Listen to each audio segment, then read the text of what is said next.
A ver, se supone que los argentinos inventamos el dulce de leche, inventamos la viroma, inventamos el colectivo y también el sistema de corrupción que escandaliza al mundo. Porque esto es una noticia mundial que va mucho más allá de que te importe o no el deporte. A mí el deporte me importa un pomo, pero no me pude alejar de esta noticia porque es realmente la noticia de las últimas 2 semanas. El modelo que inventó don Julio Grondona y que la FIFA reprodujo a nivel mundial. O sea, capaz te suena, el clientelismo como modo de construir poder. Igual que en la política, miraron este tape.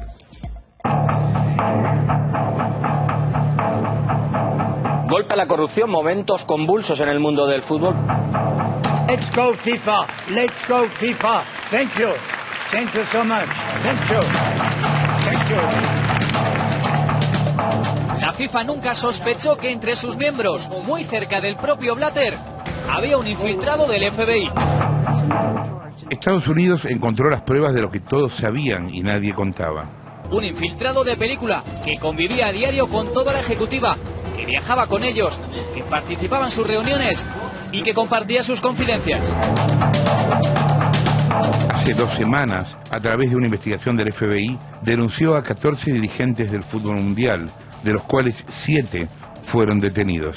Los acusan de cobrar una cifra incalculable en sobornos y poner ese dinero en bancos de Estados Unidos. Y si no hubieran girado el dinero a Estados Unidos, digo, es imposible, el FBI no tenía jurisdicción para intervenir. El FBI pregunta, este dinero que ponen en nuestros bancos, digo, no tiene justificación. Es dinero, digamos, es dinero que están lavando, es dinero que viene de coimas.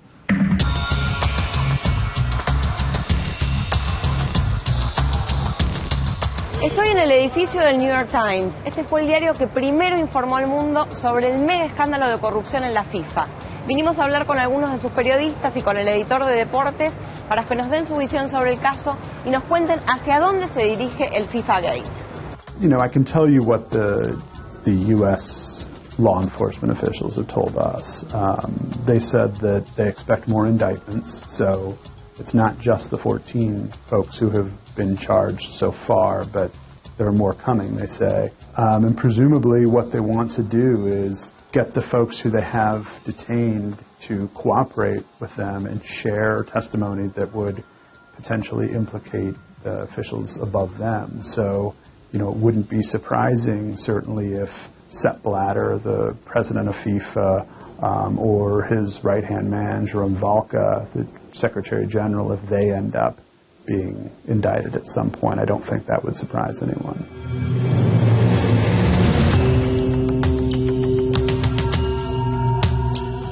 No hay ningún argentino detenido en esta causa, pero Interpol libró una orden de captura que pesa sobre Alejandro Bursaco, ex CEO de Torneos, y sobre Hugo y Mariano Jenkins, de la empresa de marketing deportivo Full Play.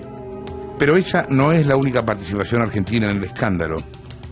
Por el contrario, ahora vas a ver que tenemos reservado un papel estelar en esta historia. ¿Sabés quién inventó el esquema que permitió a los dirigentes denunciados perpetuarse en el poder? Nuestro padrino del fútbol, Julio Grondona. Hábil y astuto como nadie, Grondona se hizo fuerte en la AFA gracias al apoyo incondicional de los clubes chicos. Con el tiempo iba a replicar eso mismo en la FIFA. Pero vamos por partes.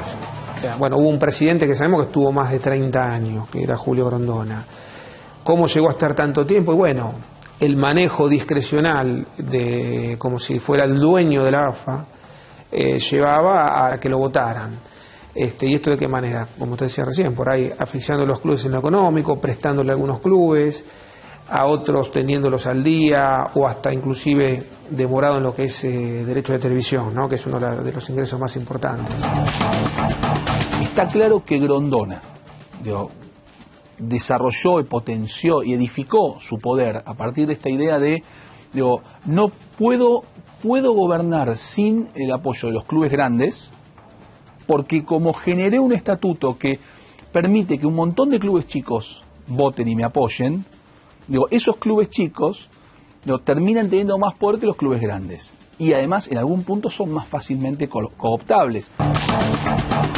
Evidentemente los grandes fondos que el fútbol genera, que generan los clubes, muchas veces se desviaban hacia otros lados. Esto es algo que muchos dirigentes hemos planteado en su oportunidad, ¿no? Que se hablaba la frase famosa de la AFA rica con clubes pobres. Hay un sistema que yo digo que es un poco perverso, de muchas veces asfixiar a los clubes en lo económico para manejar después las voluntades de esos clubes. Desde la presidencia de la AFA, Grondona llegó a pisar muy fuerte en la FIFA. Y en gran medida eso fue porque consiguió replicar a nivel internacional la forma de construir poder que había desarrollado en Argentina. Lo mismo ocurrió en la FIFA. El crecimiento tan aplaudido del fútbol en el mundo, esta idea de desarrollamos el fútbol hasta en los rincones más insignificantes, en realidad lo que escondía la idea de juntemos un montón de sellos de goma, de un montón de tipos que vienen a votar lo que nosotros queremos, porque además le damos dinero por esto, les damos beneficios por esto, le damos una vida absolutamente privilegiada por esto. E insisto, y todavía no nos corrimos al terreno de la ilegalidad, todavía estamos del lado de lo legal, porque uno podría decir, bueno, es legal que los tipos paren en un hotel 18 estrellas en Zurich o 25 estrellas frente a Copacabana Palace para ver el Mundial. Ilegal no es que tengan $3.000 de viáticos por día, que gocen de un montón de privilegios por esto. Pero sabemos para qué se hace esto. Se hace esto porque después le preguntamos ¿a quién quieren votar? Y levantan la mano y votan siempre al mismo. Sepp Blatter s'assurait la victoire. Le Suisse avait en effet les 56 voix des fédérations africaines, auxquelles il faut ajouter la quasi-totalité des 41 voix d'Amérique du Nord, centrale et Caraïbes. I think you need to look at the power structure, the sort of political dynamics involved with FIFA, in that every country gets one vote for president, right? So that makes tiny countries like American Samoa and Cayman Islands just as powerful, just as influential as Germany, United States, England, etc. Proyecto Gol es un programa de desarrollo creado desde 1999 por iniciativa de la Presidencia de la FIFA, en beneficio de las federaciones de fútbol con necesidades específicas en áreas tales como administración, capacitación, formación e infraestructura, entre otros. El proyecto Goal es una de las claves para entender cómo los dirigentes de la FIFA se aseguraban los votos que necesitaban para perpetuarse en el poder y en los negocios. Un país como El Salvador, que recibe varias inversiones del proyecto Goal, cada proyecto son $500.000, que es supuestamente para construir una cancha, para hacer una escuela de fútbol. Digo, ¿cuál es el control que tiene eso? ¿Y a quién se lo dan? También el comité ejecutivo quedó informado del proyecto Gol, que se desarrollará en Choluteca, donde Blatter, presidente de la FIFA, ha ratificado $600.000. En los papeles, a Goal se lo presenta como una saludable iniciativa para fomentar el desarrollo del fútbol en países donde no es tan conocido. Pero en la práctica funcionó como la valija negra para conseguir voluntades. It was said that Blatter tried to guarantee the loyalty of various confederations of African to vote for him as president of the FIFA with this project. Is that correct? You know, there are two ways of looking at the way Sepp Blatter ran the goal development program. You know, you could take a generous approach and say he really wanted to help. He wanted to reach out to Africa and other parts of the world in a way that FIFA had never done before. And indeed, we saw the culmination of that in 2010 when he helped bring the World Cup to Africa for the first time. It was hosted in South Africa. Now, you could say that's benign and generous because he wanted to do it altruistically, or equally, you could take a more skeptical or cynical view and say, you know, he knows that's where the votes are. You know, he did it because Africa, with 54 countries, is the biggest voting bloc at FIFA when it comes to presidential elections. A kind of quid pro quo. You know, if I build you all these facilities and pour in all this money, then you will vote for me. África no fue la única beneficiada. Centroamérica y las islas del Caribe también recibieron millones de la FIFA. El archipiélago de las Caimán es un delicioso paraíso formado por 3 islas: Gran Caimán, Caimán Brac y Pequeño Caimán. Mira lo que pasa, por ejemplo, en las Islas Caimán. Paraíso turístico y financiero con tradición cero en fútbol, consiguió que la FIFA construyera ahí instalaciones y un estadio. Porque Blatter lo contesta fácil esto. Grondona lo manejaba a la perfección. ¿A quién le vamos a dar el dinero? Y se lo damos a los países que lo necesitan. Porque, digo, Alemania necesita desarrollo de su fútbol, Brasil, España, pero Italia. Caimán Es una necesita trampa. un superestadio si no tiene ni siquiera Liga Nacional. Es una trampa, está claro que es una trampa. What you find is a lot of these smaller countries in that CONCACAF region, like Trinidad and like the Cayman Islands, were beneficiaries of Sepp Blatter's system of...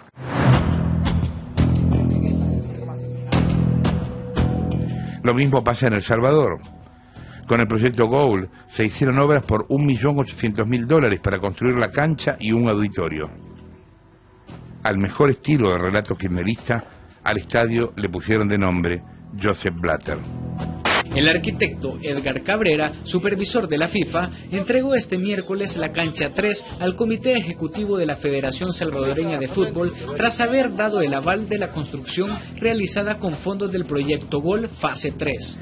Las únicas 2 veces que la selección salvadoreña clasificó a un mundial fue en 1970 y en 1982 y nunca llegó a la segunda ronda.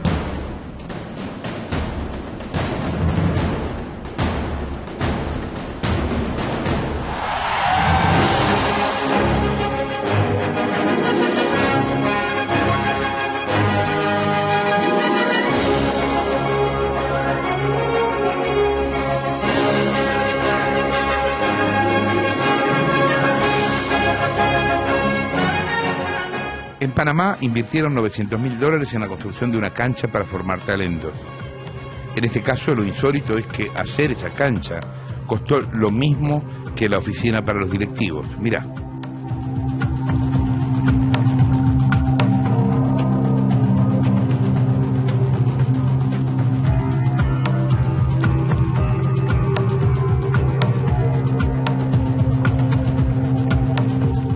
Y esa es la ingeniería que diseñó Blatter. Yo creo que la diseñó Grondona. Creo que el verdadero cerebro de esto es Grondona. Porque no es solo, acá no es solo la ingeniería, el modo en que se construye una hegemonía, que se construye el poder, sino también el modo en que se lo cuida. Porque había que ver la escena de Grondona, un tipo que solo hablaba español, tratando con dirigentes de 150 países que le rendían pleitesía absoluta, porque sabían de su poder, pero también sabían de cómo volvía esta gratitud y esta lealtad. No es difícil imaginar esa escena, un hombre viejo y poderoso, rodeado de aduladores temerosos. Un argentino en el centro de la historia de corrupción más escandalosa de los últimos tiempos. Antes que la FIFA fuera esto, Francis Ford Coppola supo retratar como nadie esa construcción de poder que Grondona regaló a Blatter. Lo hizo en 3 películas y todos sabemos cómo la llamó.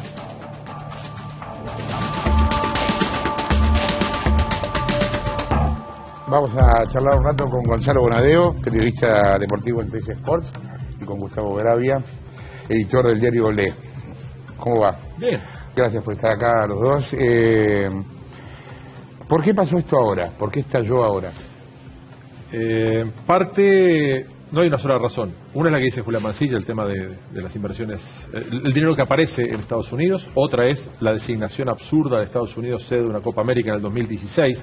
Mirá lo absurdo del tema. En el 2016 no tiene por qué haber Copa América por orden cronológico. Ajá. Sí, porque es el centenario de la primera Copa Sudamericana. El torneo es el sudamericano al cual por cuestiones de derechos de televisión y de sponsors incluyeron a México, a Japón, a Estados Unidos, a Costa Rica, pero ellos tienen su competencia regional. O sea, nosotros hacemos competir en Sudamérica a países que no son sudamericanos, sí. Con lo cual no había ninguna razón de hacer ni esa copa ni en Estados Unidos. Entonces ahí aparece un barullo importante focalizado justamente en Estados Unidos, con gente que hace negocios y tiene cuentas en Estados Unidos, y además Estados Unidos es una de las, entre comillas, víctimas de las elecciones de Rusia y de Qatar camino al Mundial 2022, claro. Más precisamente de Qatar, ¿no es cierto? Hay varios ejes. Eso podría ser porque apareció ahora. Yo te pregunto otra cosa, sí. Porque todos saben esto desde hace mucho tiempo. ¿Por qué no surgió antes? ¿Por qué nadie antes fue capaz de decir a cámara, esto pasa con pruebas?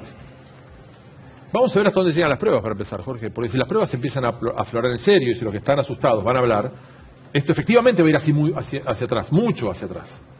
Ya empezó a hablarse de Francia 98 arreglado, ya se empezó a hablar de Sudáfrica 2010 arreglado. Alemania. Y el modus operandi de la Copa América no empezó en el 2015. No tiene sentido creer que ahora empezaron con esto. No, claro. Entonces probablemente también la onda expansiva llegue hacia atrás. Y después hay mucho temor alrededor de esto. Hay negocios, hay prebendas, hay miedo. Es muy complejo meterse en este entramado sin una herramienta contundente, porque te desplazan, porque son hábiles, porque tienen los mejores equipos de abogados, con lo cual te invocan a la primera de cambio si vos te mandás una falsa denuncia, o una denuncia real pero sin argumentos, ¿no? Sí. También tiene que ver con a quienes agarraron, ¿no? Porque vos decís, y se agarraron a este y al otro, y a eso los hacen hablar. Esos pueden hacer caer a muchos. Y en este caso hay dos nombres que son fundamentales. Uno es Chuck Blazer, que es el número 2 de la contrata. Arrepentido. Claro, es arrepentido. Es el primero de todo, pero porque es el primero que agarran con plata sucia en Estados Unidos. Y el tipo lo que dice es, bueno, ok, yo negocio hablo, y los grabo. Háblenme, los grabo a todos, no voy un día preso y pago la multa que haya que pagar. Yo soy el topo de ustedes en este mundo. Chuck Blazer hablaba con todos los dirigentes de negocios sucios sin ningún tipo de problema, porque era una mecánica absoluta. A partir de ahí empiezan a caer muchos dirigentes. Y el otro hombre fundamental es José Avila, el dueño de Traffic. Cuando yo leo al principio todo el mundo hablaba de Chuck Blazer. Yo digo, a ver hasta dónde llegan cuando en la denuncia, la primera denuncia que hace Estados Unidos, aparece el nombre de José Avila como co-conspirador 2 y arrepentido. Yo dije, muchos argentinos se van a tener que agarrar de las manos, porque José Avila era el dueño de todo lo que serían las transmisiones televisivas en Brasil. Decir Brasil es casi decir América. Claro. Eran dos empresas, eran Traffic y Torneos que iban torneos juntos, pero no desde el 2015. No, desde siempre, claro, desde hace años. Absolutamente, y para que tengan una idea de que el entramado viene mucho más atrás. Hay artículos de Ezequiel Fernández Moore, del diario The Independent, de The Guardian, del año 2007, que ya explicaban la mecánica de estos procedimientos. Hay un nombre que aparece aquí que es Jerome Valque, el secretario general de la FIFA. Para que se entienda, el cargo de secretario general en la FIFA, en la Conmebol, en la AFA, es el más importante después del de presidente. Ejecutivamente es fundamental. No sale ningún papel que no esté firmado por ellos. Es más, Blatter fue 20 y pico de años secretario general de la FIFA antes de llegar a ser presidente. Es un trampolín. Exacto. Pues es que Valque en el 2003... la FIFA tiene un problema grave y es que le entrega a ISL todos sus derechos de comercialización e ISL quiebra. Una empresa que representaba a Valque estuvo a punto de adueñarse de ese paquete quebrado y como Blatter lo frena, se produce entre ellos dos una situación casi de extorsión a través de mails que habían recibido uno del otro y demás. Pasa esa instancia y curiosamente Valque pasa a ser contratado por Blatter para trabajar en la FIFA como gerente de marketing. Lo primero que hace en el 2007 es negociar a espaldas de la tarjeta de crédito sponsor de la FIFA para renovar un contrato con otra empresa. Una jueza norteamericana, llamada Loretta también, sí, pero en este caso Presca, dicen, no, miren muchachos, esto no corre, no va, afuera Valque. Lo vuelven a contratar 6 meses después, pese a que le costó ese acuerdo $60 millones a la FIFA de pérdida. ¿Se entiende? El tipo que le hizo perder, que era rival de Blatter, que le hizo perder $60 millones a la FIFA, fue contratado nuevamente, ahora mejor, como secretario general. Y es el tipo que actualmente saca las bolillas en los sorteos y el que probablemente, si alguno más habla, junto con Blatter, termina en problemas. Yo daba 2 ejemplos en el monólogo que me parecen muy impresionantes, a mí que lo veo totalmente afuera porque no entiendo un poco de fútbol. ¿Cómo puede ser que la FIFA tenga más poder que un país? ¿Cómo pueden haber logrado territorio diplomático en Paraguay, o cómo pueden haber logrado que Brasil sancionara X leyes? Venden el producto más famoso y más popular del mundo.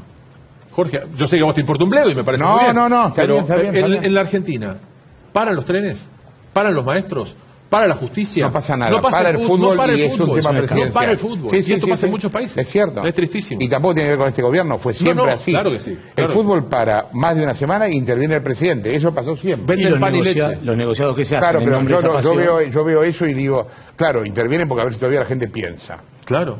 Pero mira cómo se da el tema, que Gonzalo habló de que le habían dado los derechos en la FIFA a ISL. ¿Sabes lo que hizo Grondona en la Argentina? Creó ISL Argentina. ¿Sabes quién dirigía? ¿Quién era uno de los directores de ISL Argentina? Rogelio Riganti. Voy a decir, Rogelio Riganti, que es un tano que vino acá. No, ¿sabes de qué trabajaba Rogelio Riganti antes de ser el dueño de todos los derechos de imagen de la Argentina? Era corredor de la empresa Cinda. Era el que le llevaba los tornillos a la ferretería a Grondona. Para... Bueno, si esa no es un testaferro, ¿de qué estamos hablando, no? La formaron con Rogelio Riganti y dos españoles, uno llamado Ramón Cotorruelo y otros Samper Villar, quienes a su vez son dueños de Santa Mónica. ¿Sabe lo que hizo Santa Mónica? Puso todos los sistemas de las cámaras de audio y video en los estadios argentinos. ¿Sabe cuánto salían esos sistemas que puso Santa Mónica en el año 1999? Si vos se lo comprabas a Santa Mónica, $1.800.000. Si se lo comprabas a una empresa nacional, $600.000. Por aquella época, el que se rebeló y dijo, no, yo no voy a gastar esa plata porque todas estas coimas tengo que pagar por un sistema que vale 600.000, fue Vélez. Después no salió campeón nunca más. ¿Sabes cuánto pasó para que volviera a salir campeón Vélez? Ocaña el otro día puso una denuncia preguntándose si algo de la guita de Fútbol para Todos podría haber tenido que ver con alguna de estas coimas. ¿Están de acuerdo con ese enfoque o no? No, yo creo que sería una gran ilusión, muy larga, creer que a Estados Unidos le importa el fenómeno Argentina y creer que la denuncia norteamericana se va a ramificar acá. Nos tenemos que hacer cargo acá de nuestro problema. Y sé que hay investigaciones en curso. Trabadas, menos trabadas, como sea, pero es la justicia argentina la que va a resolver el conflicto. Próximamente va a saltar el tema Rusia y Qatar, ya está en boga, ya la FIFA dijo, vamos a investigar y si hay algo trucho daremos marcha atrás. Ahora, ¿sabes quiénes son personajes que respaldaron la candidatura de Qatar y la victoria de Qatar cuando se le eligió para el 2022? No. Alex Ferguson, el entrenador de fútbol más famoso del mundo, Pep Guardiola y Zinedine Zidane. O sea, no estamos hablando de gente de la cual se hable mal en el fútbol, todo lo contrario. ¿Y cómo lo explicas? Porque el entramado, lo que quiero decir es que el entramado va a llegar a los que dicen que van a purificar la FIFA. Porque cuando salte Rusia a Qatar, vamos a ver, Qatar fue elegida en la primera rueda de la elección. ¿Vos pensás que de buena fe ninguno de ellos podría haber aprobado una cosa así? Es que además, Jorge, de ninguna manera, ninguna manera, entre otras cosas porque, como bien decía un amigo hoy, no es que se van a jugar partidos a 50 grados de temperatura. Se está construyendo estadios a 50 grados de temperatura. Sí. Y van a gastar $200.000 millones de presupuesto. Perdón. No, hay algunas cosas, porque vos decías, bueno, lo de Fútbol para Todos. Recordemos que acá Grondona ha sido investigado y se han cerrado todas las causas sin siquiera, como muchos hicieron algunos allanamientos en la ferretería donde no iban a encontrar nada. Vos agarrás todas las empresas ligadas a la AFA, todas llevan el nombre de alguien que era amigo o familiar de Grondona. Yo te puse el ejemplo de quienes comercializan la imagen o los partidos amistosos de la selección. Quien construye estadios en la Argentina se llama, una empresa se llama Proinver. Vos tenés que hacer el estadio con Proinver, no lo podés hacer con otra firma. ¿Sabés quién es el dueño de Proinver? ¿Te acuerdas que te hablé de un tal Rogelio Riganti? ¿También? Don Rogelio, le mandamos un abrazo, querido. Tiene un hueso, ¿no?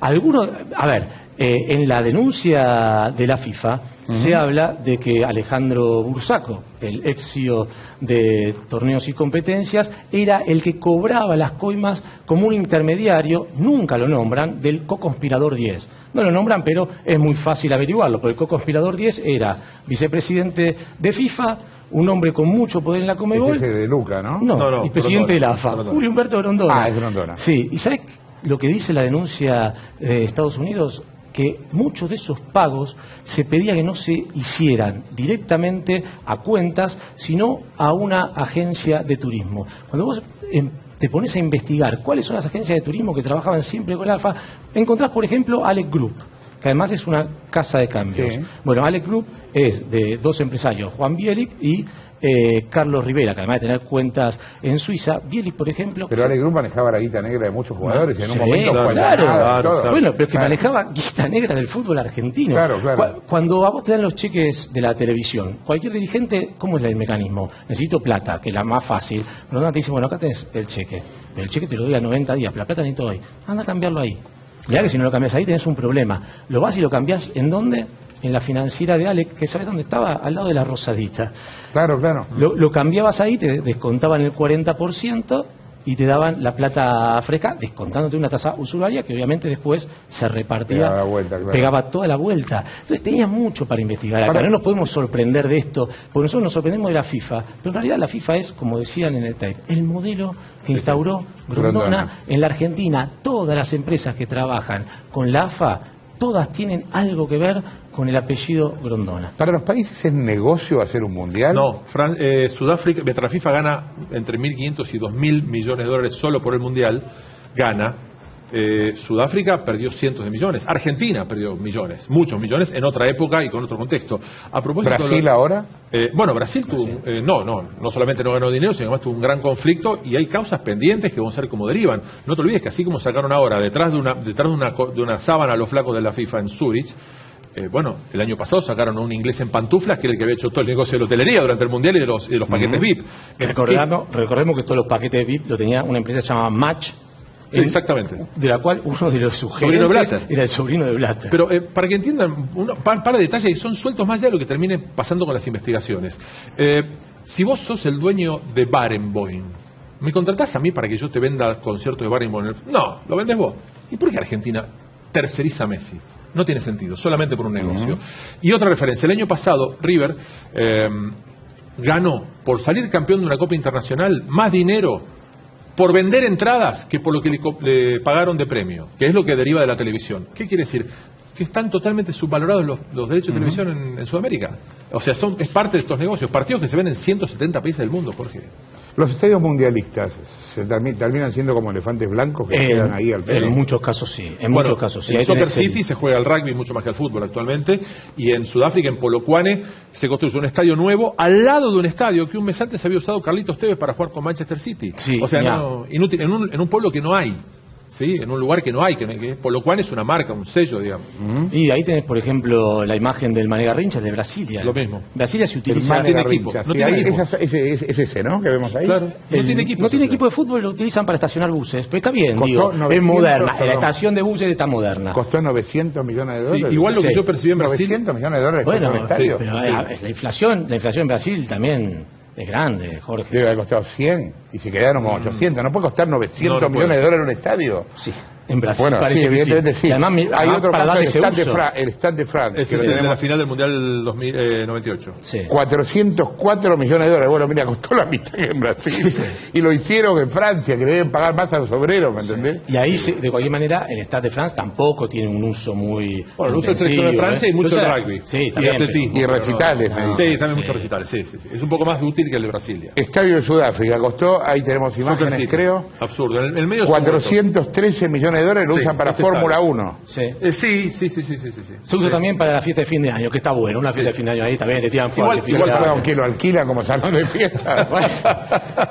Perdón, Maradona, ¿quién fue? José Barrita, el abuelo, se casó en la cancha de Boca, que bueno, te podés casar en la cancha. Totalmente. En Soccer City. ¿Te imaginas cuántos triples de choclo tengo que llevar para que la gente coma ahí en el estadio de 400 millones de dólares? Y está el de Nigeria que costó 360. Bueno, sí, pero ahí se llevó adelante el Mundial. Está abandonado. Está bien, pero se llevó adelante el Mundial Sub-17 y Sub-20. Pero el Sub-20 en 1999, donde los chicos argentinos salían del hotel, iban a una plaza enfrente donde había carteles que decían: no meterse en el agua, hay cocodrilos. ¿Sí? Esa era una de las anécdotas de época, y ahí cerquita estaba el estadio de 360 palos. Mirá lo que pero es para que es esto que estamos viendo. Sí, bueno. Totalmente. Pero costó 360 millones. Si hubiese costado 900, quizás lo usaban no también para estacionar. Lo que pasa en Beijing con las obras de los Juegos Olímpicos, o lo que pasa en Atenas con lo que se hizo por los Juegos Olímpicos. Este tema son cosas que a los países no les sirven al pequeño grupo de tipos que lo organizan y lo autorizan. Si vos querés hacer un negocio, llevas un mundial a Inglaterra, donde hay poca cosa para hacer, o lo llevas a Qatar, donde hay que hacer ciudades enteras y conseguir... No, claro, lógico. Pero a ver, acá en Argentina se hizo el Estadio Único de La Plata, que terminó costando más de 100 millones de dólares, cuando el presupuesto eran 30, en la época de Eduardo Duhalde.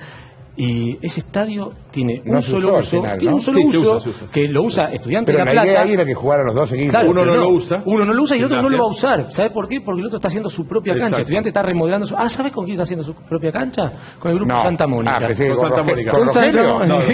Rogelio, querido. Jorge, respecto de lo que vos decías del Estadio Ciudad de la Plata, estamos hablando, te hago una trivia. Adivina qué gobernador de la provincia de Buenos Aires firmó el decreto de la construcción de un estadio en ese predio. No, ni idea. El coronel Mercante. Ah, ¿desde esa época? 60 años. ¿Sí? Está el decreto. Así que tardaron un poco. Y se inauguró como 4 veces. Claro, cuando él dice que la investigación va a ir para atrás, va a terminar declarando Solís con los indios que se lo comieron. Tengamos en cuenta que seguramente si hubiese estado vivo, Julio Grondona se hubiese ido con las manos esposadas y la sábana como si fueran los otros. Me imagino, pero bueno, se murió a tiempo. Se murió a tiempo. Hay demasiados datos. Hay demasiados datos en la... Quien quiera leerla, la 164. Sí, igual empieza, porque empieza, cada uno que está hablando está salpicando para todos lados. Olvídate, esto va para largo y va a enchastrar muchísima gente, inclusive en Argentina. Bueno, de hecho a Eduardo De Luca, que era la mano derecha de Grondona, le descubrieron cuentas en Suiza junto con su sobrino por montos absolutamente millonarios. ¿Sabés qué hizo De Luca en el 80? Fue junto con Julio Grondona y 8 dirigentes más el que firmó en la memoria y balance, según la memoria y balance de la AFA, el aval para que fuera Carlos Lacoste vicepresidente de la FIFA. Ah, mira, o sea que no le hacían asco a nada. No. Gracias por haber estado acá los dos. Sí. Hablábamos de que nos conmeboludearon. Bueno, en la historia de la inmunidad diplomática para la sede de la Conmebol es la Confederación Sudamericana de Fútbol, integrada por 10 países: Argentina, Bolivia, Brasil, Chile, Colombia, Ecuador, Paraguay, Perú, Uruguay y Venezuela. Organiza la Copa Sudamericana y la Libertadores, y además se encarga de las eliminatorias para el Mundial y la Copa América. El expresidente Nicolás Leos es uno de los tipos que están investigando en el FBI por el escándalo de la FIFA. La sede central de la Conmebol está en Paraguay, y pasa algo increíble con los edificios que pertenecen a la organización. Mandamos una persona ahí, míralo. Es la FIFA, pero en Sudamérica. Es el poder que tiene el fútbol regional.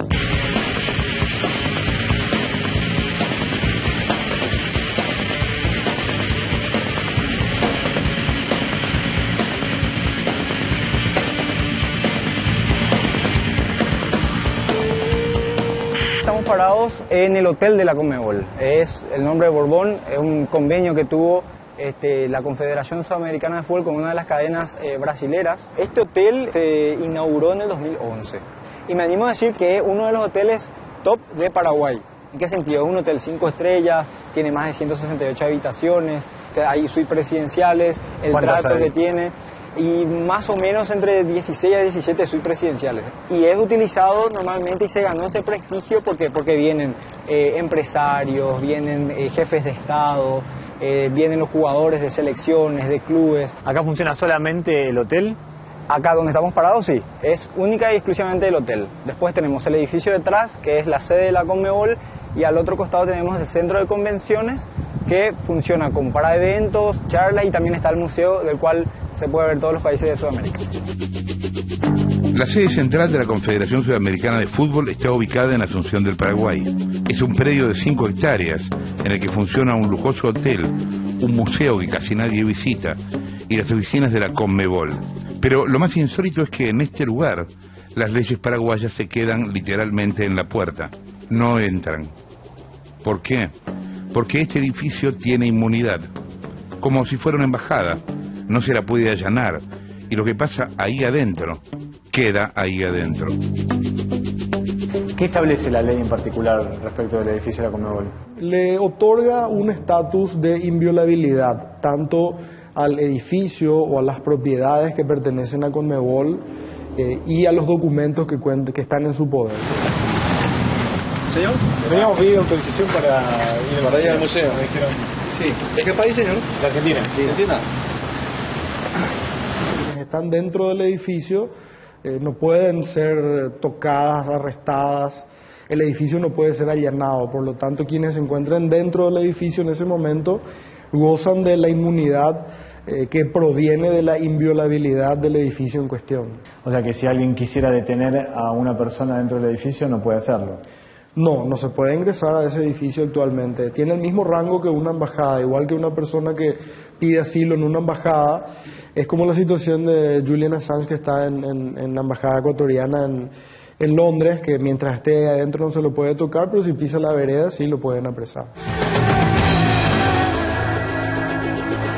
Este es el museo de la Conmebol, la Confederación Federación Sudamericana de Fútbol. Empieza la historia de la Conmebol del año 60 hasta el 2015.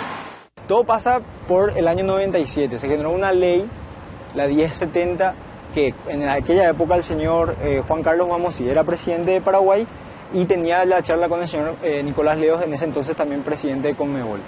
Le había solicitado, por cuestiones políticas que estaba pasando el país, poder blindar todos los datos, todos los ingresos. Pidieron darle una inviolabilidad prácticamente diplomática, como ser un Estado, como ser un Estado dentro de otro Estado. ¿La inmunidad se consiguió antes de edificar?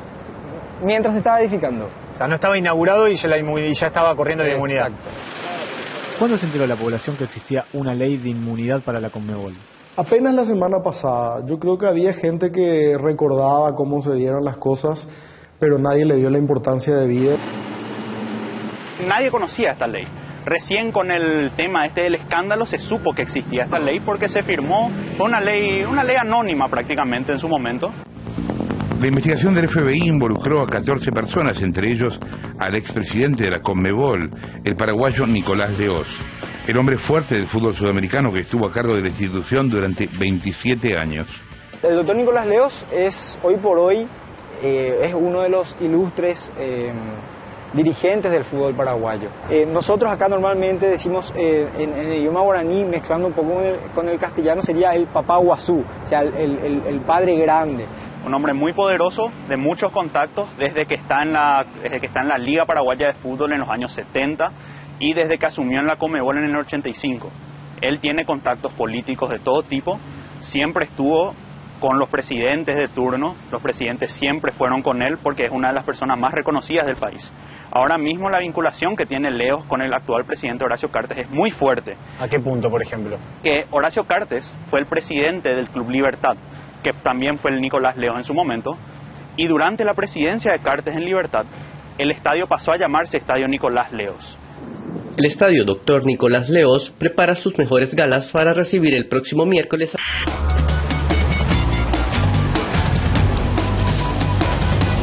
Estamos en Villamorra, en Paraguay, uno de los barrios más exclusivos de aquí de Asunción. La policía que ves ahí está custodiando a Nicolás Leos, ex presidente de la Conmebol, ex miembro ejecutivo de la FIFA, que está cumpliendo arresto domiciliario en esta residencia. Lo investiga el FBI por pago de sobornos y lavado de dinero.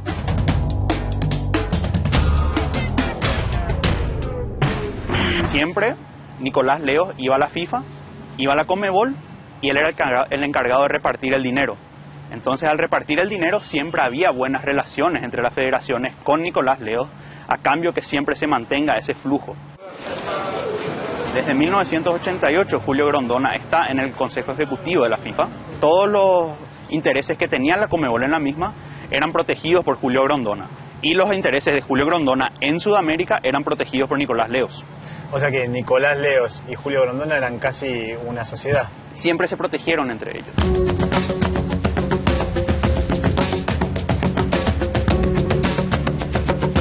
¿Es transparente el manejo del fútbol de la Conmebol en Paraguay? No, de ninguna manera. Es reflejo de lo que es la FIFA. ¿Cómo uno puede decir que hay transparencia si no hay números? Solamente te muestran los premios de los partidos de Copa Libertadores o Copa Sudamericana. No así cuál es el ingreso total. La ley que brindó durante 18 años la sede de la Conmebol está hoy a un paso de ser derogada. ¿Es posible que esa inmunidad se caiga en los próximos meses? Es casi seguro que va a caer porque ahora mismo ya está en trámite en la Cámara de Senadores y el mismo presidente pidió para que se haga la derogación, entonces él también la derogará por una cuestión más, no tanto de intereses de la justicia, sino por interés público. El escándalo de la FIFA amenaza con alcanzar la cúpula actual de la Confederación Sudamericana de Fútbol. ¿Qué puede pasar a futuro con la Conmebol? Estamos viendo los resultados en general, se pone en duda la presidencia del propio Naput y también se hizo saber que probablemente habría algún tipo de represalia, de que perdería el interés la Conmebol de quedarse aquí como sede, porque al perder esto de la inmunidad ya no tendría casi ningún atractivo que permanezcan aquí.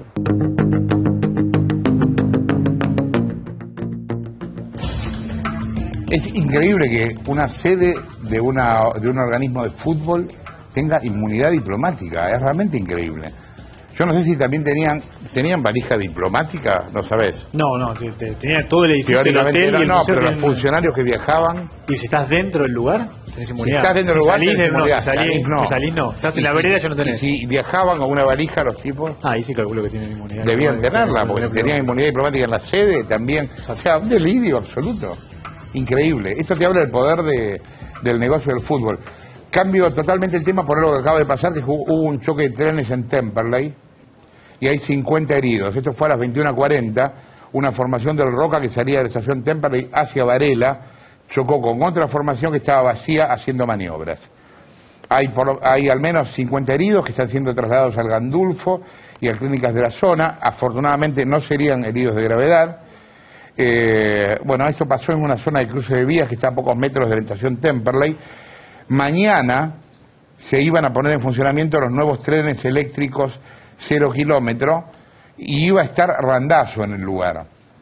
Acabamos de hablar con gente vinculada a Randazzo que nos dice que creen que esto fue un boicot, esto cree el gobierno, que el tren iba de Temperley a Varela y pasó 2 semáforos en rojo. Bueno, me imagino que con las horas esto se va a ir aclarando. Afortunadamente no hay muertos, aparentemente son solo heridos y no hay ninguno herido de mucha gravedad. Bueno, nos vamos a ir enterando después de cómo sigue esta historia. Contame qué viste ahí en Paraguay. No, lo curioso es la ley esta, la 1070, que tiene 18 años de vigencia de inmunidad diplomática a la Conmebol, al edificio central, al predio en general, que son 5 hectáreas, el edificio central, el hotel y un museo que casi nadie visita. Todo eso tiene inmunidad diplomática durante 18 años. También. El hotel también, porque dice que es el predio y los bienes de la Conmebol. Y es en 5 hectáreas tenés el museo, el hotel y el edificio central. Lo curioso es que esta semana justo se empezó a debatir en el Congreso derogar la ley. ¿Por qué? Porque había tanta presión, había tanto escándalo con la FIFA que lo que hizo el canciller paraguayo es enviar un proyecto.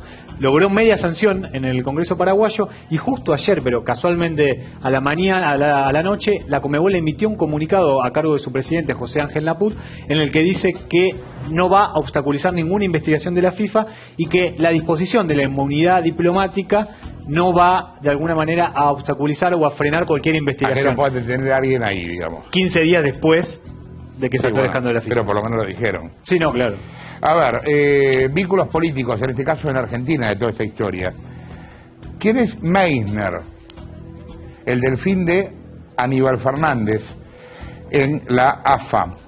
Según la denuncia de los Estados Unidos, la Conmebol habría cobrado coimas para la televisación de la Copa América. ¿Quién es el secretario general de la Conmebol? La ex mano derecha de Grondona, a la vez ex mano derecha de Grondona, José Luis Meissner, una persona muy vinculada a Aníbal Fernández. ¿Quién es Meissner? Mirá.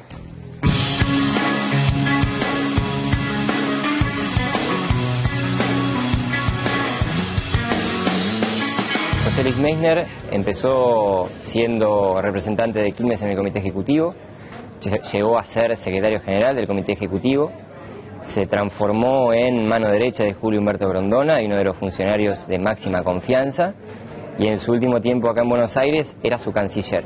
O sea, como Grondona no podía muchas veces ir al edificio de la AFA, quien le articulaba toda la política interna del fútbol argentino a Grondona era Meissner.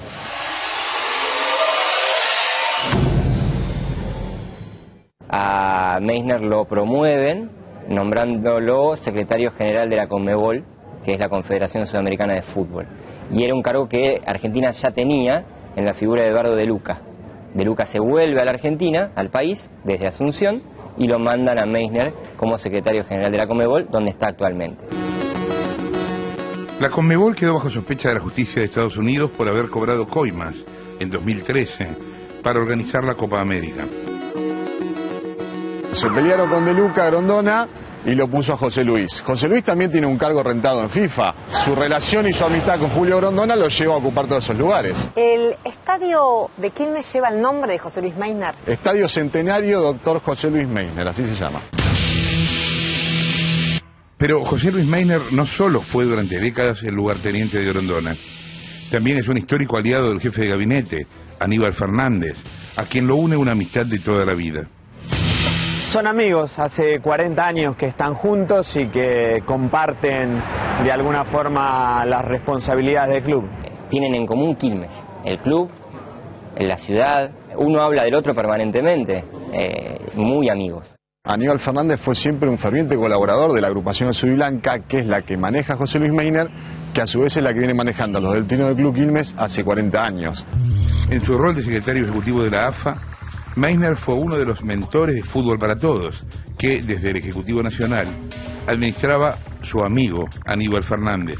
Las primeras conferencias de prensa antes de la presentación del Fútbol para Todos en sociedad, que la hizo Cristina Fernández de Kirchner con Diego Maradona y con Grondona en Ezeiza, las dan Aníbal Fernández y José Luis Meissner, que eran socios en Quilmes. Lo dejo al doctor Meissner que les cuente él en nombre de la AFA lo que vieron ellos. Uno como representante del gobierno, Aníbal Fernández, que era jefe de gabinete, el otro como representante de la Asociación del Fútbol Argentino, Meissner. ¿Sabés cuál fue el club más favorecido con adelantos de Fútbol para Todos? Obviamente Quilmes. El club recibió en 2014 45 millones de pesos. Sin embargo, su situación financiera es desastrosa. La AFA, al club que más dinero le adelantó hasta el 30 de junio del año pasado, fue a Quilmes. O sea, Quilmes fue el club que más adelantos de Fútbol para Todos recibió. Sí. Casualmente el mismo club del jefe de gabinete. Exactamente. No tengo pruebas, pero no tengo duda que siempre alguna mano extra se da. Son amigos, conducen el mismo club. Yo he visto el logo de Iveco como sponsor de Quilmes en la cartelería. Iveco es el único sponsor del Fútbol para Todos. Se conoce que es uno de los clubes más beneficiados por este tipo de adelantos, pero los resultados económicos son muy malos y en el club hay muchas deudas. El balance de Quilmes hoy es más de 100 millones de pesos de deuda. Quilmes recibe un montón de plata y recibió durante un montón de años un montón de plata de la televisión más que otros clubes y no se ve reflejado en ningún lado. A Meissner y a Aníbal Fernández no solo los unen la amistad y el fútbol, también fueron aliados en uno de los primeros negocios inmobiliarios de Quilmes, la venta de la vieja cancha para construir edificios. Fue a principios de los 90 cuando Meissner era presidente del club y Aníbal era intendente. El viejo estadio estaba en la famosa esquina de Guido y Sarmiento. En su momento Quilmes estaba muy acuciado por las deudas. Bueno, hubo una oferta, no tenían otra mejor idea de dónde sacar plata que venderlo. Lo llamativo de todo eso es que si vos ves la empresa constructora que construyó todas las 5 torres que hoy están en ese predio, es Fernández Prieto. Fernández Prieto, socio de Julio Grondona. Lo que vamos a encontrar acá es un negocio monumental en términos inmobiliarios, donde había 3 patas que toda la ciudad conoce: Aníbal Fernández, José Luis Meissner y Julio Grondona. José Luis Meissner le aseguró a Periodismo para Todos no conocer nada sobre el escándalo de las coimas que salpica a la Conmebol y a la Copa América. ¿Podría realmente no saber? Intuyo que no, porque eran contratos que firmaba la Conmebol. Intuyo también que nadie hasta ahora había ocultado esos contratos. Los funcionarios de la Conmebol debían estar al tanto. Ellos tenían que conocer el manejo, estoy seguro lo tienen que conocer, no se les puede escapar ese manejo. Vemos cómo se maneja Quilmes y de alguna forma no nos extraña que en el fútbol mundial sucedan las cosas que dicen que suceden. Ahí lo tenías a Meissner. Yo desconocía que el estadio de Quilmes se llamaba Meissner, está vivo. Meissner anda por ahí caminando por la calle, realmente un homenaje impresionante. Alguna vez va a haber que investigar en serio los fondos de Fútbol para Todos. Hay por ahí una denuncia de Ocaña que está llevándose adelante, pero imagínate un bolso con cientos de millones de dólares por año sobre los cuales nadie rinde cuenta. Eso fue Fútbol para Todos. Pero bueno, lo manejaba claro Aníbal Fernández. ¿Qué te dijo Meissner?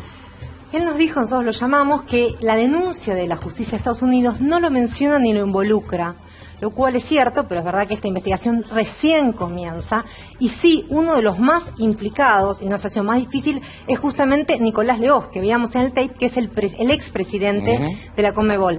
Recordemos que Meissner asumió como secretario general a principios del 2012. La denuncia dice que las coimas se habrían entregado en el 2013 cuando se firma las futuras Copas Américas. Pero puede no haberlo sabido, digamos. Bueno, él dice que esta negociación venía de antes. Ahora, lo cierto es que él había sido el presidente del comité organizador de la Copa América 2011. Okay. O sea, ya estaba involucrado con este torneo y que además tenía un cargo muy importante, como decía antes Bonadeo, el segunda persona más importante de la Conmebol, después el presidente, es el secretario general. Bonadeo tiene una denuncia por cuentas en el exterior de Meissner. Sí, esto fue una denuncia que se hizo en el 2011 y que no avanzó demasiado porque Bonadeo había enviado exhortos a Suiza y a Caimán, porque es una denuncia de que Meissner y su hijo Andrés tendrían 3 cuentas a nombre de sociedades fantasmas. La realidad es que la causa estaba prácticamente dormida, Bonadeo la mandó a archivo, el fiscal Federico Delgado pidió que se mantenga abierta y ahora, con todo este escándalo de las coimas, Bonadeo decidió reactivarla. ¿Por qué? Mira. Porque Suiza no le había dado ninguna información porque le dijo que tenía que probar o darle argumentos para el delito precedente del origen delictivo de la plata, lo que siempre pasa, la dificultad para probar el lavado. Bueno, ahora esta plata que circuló con el tema de las coimas podría configurar este delito precedente. Meissner sobre esto nos dijo que eso fue una denuncia cuando había elecciones en la AFA y que fue una campaña en su contra. Que él no tuvo cuentas en el exterior, ni tiene, y que no participa en ninguna sociedad. Vos hablabas del hijo de Meissner. El hijo de Meissner estuvo en el RENAR. Claro. Que era tierra que manejaba Aníbal en ese momento. El Registro Nacional de Armas, ¿no? Y llegó a ese cargo, fue titular de RENAR porque Aníbal Fernández era ministro del Interior. Y después, cuando lo desplazaron porque vino un muchacho de la Cámpora, Aníbal después le consiguió un cargo en el Senado cuando Aníbal fue senador. Ahora, como Aníbal está en alza otra vez y jefe de gabinete, Andrés Reina trabaja en el Ministerio de Ambiente, de Medio Ambiente. Bien. Te decíamos al comienzo que nos afanaron, nos fifaron y nos conmeboludearon. AFA, fútbol para todos y los derechos de comercialización. El FIFAgate es también de alguna manera dinero del Estado porque es dinero del fútbol y acá el fútbol está, comillas, nacionalizado y está manejado, esos fondos están manejados de forma discrecional. Tenemos el detalle de cuánto le pagó el gobierno a las empresas de Bursaco, hoy prófugo, por los derechos de televisación del fútbol. Son cifras increíbles que te vamos a contar ahora después del tape. Mira. Ah, no, el tape no va finalmente. Bueno, está Nico. Sí, mira, eres un tape y te convertiste en Nico. A ver, decime. En el tape García Ocaña cuenta por qué le está pidiendo a la justicia de los Estados Unidos que bloquee las cuentas de los argentinos involucrados en este escándalo. Justamente, ¿qué son? ¿3 para 200? Hay dinero público en el escándalo de FIFA. Mira, $3.200.000 se le pagó a torneos y competencias internacional BB, es así, B larga, B corta, de Bursaco, por los derechos de televisación de la Copa América del 2011. Dinero público, ¿eh? Una cosa es fútbol para todos, que es plata del gobierno a la AFA. Esto es plata del gobierno a Bursaco por la televisación de partidos internacionales investigados en el FIFAgate. Placa 2, el gobierno, o sea nosotros, le pagamos a torneos y competencias internacional BB de Bursaco por los derechos de la Copa América 2015 investigada en el FIFAgate y de la Sudamericana Sub-20 del 2013 por 34 partidos, $8.600.000. O sea, esta es guita que va aparte de fútbol para todos. Claro, una cosa es fútbol para todos, es gobierno a la AFA. Porque las televisaciones que tenían que ver con el exterior se compraban aparte. Claro, tiene los derechos. Está claro, está claro. Sí, pero otra cosa, en los contratos que constan en las causas judiciales en la Argentina y que tiene la AGN, nunca Torneos y Competencias demuestra con papeles que tiene esos derechos por los que se le pagó toda esta plata. ¿Por qué? La Copa América 2015, los derechos son de Datiza, que está involucrada en el escándalo. Ahora, la Argentina le pagó $8.600.000 a Torneos por televisar esa Copa América. Esto Ocaña le está pidiendo a la justicia de Estados Unidos. ¿Y vos qué pensás que pasó ahí? Que los tipos decían que tenían los derechos y... No, los tenía, me parece que lo que dicen las fuentes que conocen cómo se manejaba la AFA es, todo lo manejaba Grondona como en su ferretería. Él decía, arreglalo con Bursaco, efectivamente Bursaco lo arreglaba. Esto es materia de investigación en la Argentina. Y si ya hay dinero público es otra cosa, ¿no? Otra cuestión, ¿no? Hay otro gasto de $19 millones. Sí, eso es lo que se pagó, y yo no sé si se conoce hasta ahora, por televisar el último mundial. Lo televisó el Estado argentino. Para eso se pagó $19 millones. Por televisar el Mundial de Brasil. En la televisión pública. Esos derechos se compraron por el Mundial y la selección Sub-20 a Torneos y Competencias, ¿no? Ajá. ¿Te acordás que, según Cristina, Torneos eran quienes habían secuestrado los goles? Claro. Se ve que después devolvieron a los secuestradores, ¿no? Porque volvieron a contratar a los mismos. A los mismos para el fútbol local e internacional. Sí, sí. En la placa ¿Y esto 4, 5 palos y medio? Claro, es lo que pagó la Casa de Gobierno para los derechos de transmisión de la Supercopa de las Américas entre Argentina y Brasil en el 2010 y 2011, y se le pagó a Telefe porque contrataron los derechos y los sublicenciaron. Así se dice, se los dieron también a Telefe. Placa 5... O sea, los tipos se los venden al gobierno y después se los venden el gobierno, a Telefe. No, el gobierno los vende a Telefe. Ah, el gobierno lo vende a Telefe. Sí. Está bien. Bueno, el gobierno y Telefe son casi lo mismo. O sea, parecido. Está bien. Última placa. 1 palo 800. Sí, otra vez. A torneos y competencias internacional. BB Bursaco por 4 partidos de esta Supercopa de las Américas entre Argentina y Brasil. O sea, Bursaco, prófugo, estuvo cobrando toda esta plata y más por la televisación del fútbol de Argentina en el mundo, que es lo que está investigando la justicia de Estados Unidos, ¿no? Ocaña acaba de pedir que si hay dinero público, le pidió a la justicia de Estados Unidos, que si hay dinero público en las cuentas de Estados Unidos, los bloquee, ¿no? Ajá. Y hay detalles de pagos irregulares con guita del fútbol para todos. Claro, hay un informe de la GN que el oficialismo frenó por ahora hasta el 2012, el fútbol para todos empezó en el 2009, hasta ahora, hasta el día de hoy, se llevan gastados 6.000 millones de pesos. Hasta el 2012 la GN encontró, entre otras muchas cosas, pagos sin comprobantes por 178 millones de pesos. Solamente ¿Están escuchando las cifras que estamos diciendo? Pues es un delirio total. Solamente hasta el 2012, ¿no? Después la GN todavía no tuvo acceso y el oficialismo frenó, pero Leonardo Despuy, titular de la GN, está insistiendo para aprobar ese informe que es escandaloso. Aníbal Fernández recién esta semana mandó un descargo explicando con qué había gastado a la GN, en qué había gastado esos 178 millones que son un agujero negro. En la GN dicen que las explicaciones fueron vagas, él obviamente afirma lo contrario. Entre las contrataciones sin control hay productoras como El Farolito, que era de Luis Chela, remiserías por millones de pesos. A Canadá, sí, con espera. Exactamente. Claro. Hay de todo. Estuve 8 días, pero hay de todo. Dieron varias vueltas a muchas canchas por alrededor del mundo esos remises.